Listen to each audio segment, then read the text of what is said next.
കാസർഗോഡ് കുണ്ടംകുഴിയിൽ കടയ്ക്ക് തീപിടിച്ചു. ശിവഗംഗ ട്രേഡേഴ്സ് എന്ന സ്ഥാപനത്തിലാണ് തീപിടുത്തമുണ്ടായത്.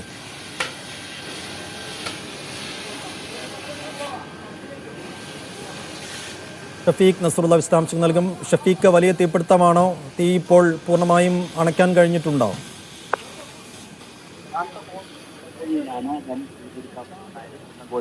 പഞ്ചലിംഗേശ്വര ക്ഷേത്ര റോഡിൽ പ്രവർത്തിക്കുന്ന ശിവഗംഗ എന്ന ഹാർഡ്വെയർ ഷോപ്പിലാണ് തീപിടിച്ചത്. ഈ ഹാർഡ്വെയർ ഷോപ്പിൽ നിർമ്മാണ പ്രവർത്തനങ്ങൾ നടക്കുന്നുണ്ട്, അതിന്റെ നവീകരണ പ്രവർത്തനങ്ങൾ നടക്കുന്നുണ്ട്.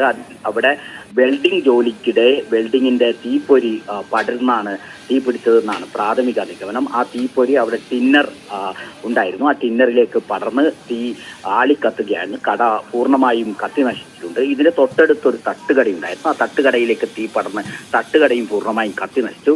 തട്ടുകടയിലുണ്ടായിരുന്ന ഗ്യാസ് സിലിണ്ടർ പൊട്ടിത്തെറിച്ചിട്ടുണ്ട്. ആ ഗ്യാസ് സിലിണ്ടർ പൊട്ടിത്തെറിയിൽ ഒരാൾക്ക് പരിക്കേറ്റു. പുരുഷു ടൈലർ എന്ന ആൾക്കാണ് പരിക്കേറ്റിരുന്നത്. അദ്ദേഹത്തെ സ്വകാര്യ ആശുപത്രിയിൽ പ്രവേശിപ്പിച്ചിട്ട് അവിടെ ചികിത്സയിൽ തുടരുകയാണ്. കാസർഗോഡ് നിന്നും കുറ്റിക്കോളിൽ നിന്നും എത്തിയ ഫയർ എഞ്ചിനാണ് തീ കെടുത്തിയത്. നാട്ടുകാരുടെയും ശ്രമഫലമായി തീ പൂർണ്ണമായും നിയന്ത്രണ വിധേയമാക്കാൻ കഴിഞ്ഞിട്ടുണ്ട്. ഇന്ന് 12:30 മണിയോടുകൂടിയാണ് ഇത്തരത്തിൽ ഒരു അപകടം സംഭവിച്ചത്.